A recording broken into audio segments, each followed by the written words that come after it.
Hi, I'm Brittany Wilkins, author, Black history educator, and podcast host of the show, The Coin Black History on the Other Side. Since the debut of his captivating biopic, the melodies of Robert Nesta Marley have resonated through hearts worldwide. While One Love may not perfectly capture every facet of his life, it has reignited a flame of inspiration. For me, it's a call to continue uncovering the many hidden chapters of Black history that remain untold. But today, I want to pay homage to Bob Marley. I knew his music, but never knew the true essence of his story. Let's delve into the life and legacy of this icon, celebrating his trailblazing spirit that continues to inspire generations. Robert Nesta Marley was born February 6, 1945, in Nine Mile, Jamaica, to the parents of Cedella Malcolm and Captain Norval Marley, but was primarily raised by his mother. At the age of 5, Bob and his mother would relocate to Kingston, and his father, Captain Norval Marley, was a British colonial officer. Now, very little is known about the relationship between Bob and his father, but I found it interesting from one source that allegedly his father reconnected with his mother with the intention to take custody of his son. His mother apparently agreed and was under the impression Marley's family would take care of her son, but it later became known his father left him with a stranger. And after a year of searching for her son, Bob was reunited with his mother and they returned to Nine Mile again. This is allegedly. But Cedella was tempted to move back to the city. So at the age of 12, Bob and his mother moved back to Kingston, settling in what we know today as Trenchtown. In his adolescent years, Bob was described as an introvert who was very shy, but this did not deter him from finding his tribe, forming relationships with Alan Cole and Neville Livingston, also known as Bunny and Peter Tosh, growing as young men, developing their love for sports and music. These men would embark on a journey stepping into the musical scene as the Wailers, releasing their first single, Simmer Down, which was a hit, making the band an instant sensation, releasing hit after hit, becoming one of the top bands in Jamaica. But even with their rise to fame, the Wailers did not reap the monetary benefits of their talents, as a man named Coxon Dodd, head of Studio One, was not an honest nor fair businessman. Determined to continue his dream, Bob had migrated to the United States, relocating to Delaware, where he found a job working in an auto plant and hotel. His goal was to really raise money to fund the Wailers and, more importantly, own the rights to his music. In returning to Jamaica, he started his own label, releasing the first single, Been Down Low. Just like that, the Wailers were back on top, rising to the top only to hit bottom when bandmate Bunny was convicted of marijuana possession and handed a 14-month sentence.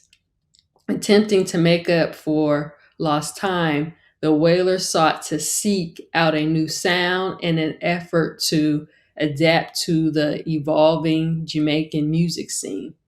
In the early days, the Wailers were inspired by American R&B groups like the Drifters and Impressions.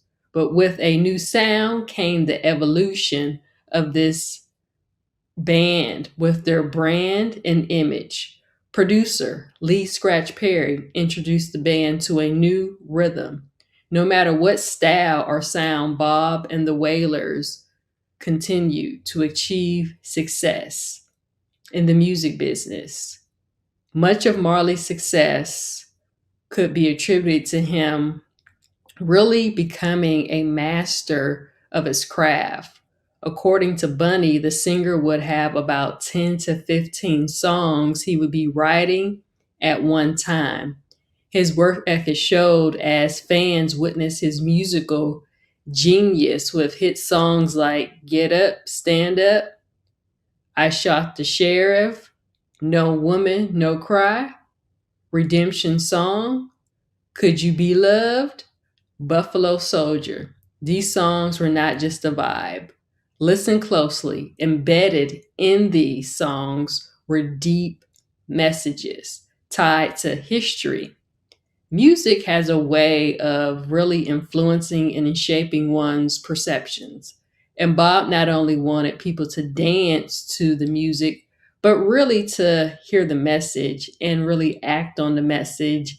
And Barnes and Noble, I have bought a special edition Bob Marley CD, and I uncovered an underrated song titled Top Rankin', a song that really dives into the theme of unity, love, and resistance against oppressive forces. And listening to the lyrics, it is really no surprise why this is not as popular as some of his other hits, but Marley, utilized his music as a vessel and really kind of bridging the gap for people of his country to be united. But as you guys know, with unity comes opposition, and an unsuccessful assassination attempt resulted in Bob, his wife Rita, and manager being shot at his home on December 3rd, 1976. But this did not stop the king of reggae as he continued on his mission to inspire those through his music, touring across the world. But ultimately, he would be faced with another dire circumstance. He was diagnosed with cancer in New York in 1980. Doctor had given Bob weeks to live, but he hung on for another 8 months. And Bob refused to have his toe amputated, but he resorted to other methods. And on May 11th, 1981, Robert Nesta Marley died at the age of 36. His parting words to his sons, Stephen and Ziggy, were money can't buy life. On the way up, bring me up. And on the way down, don't let me down.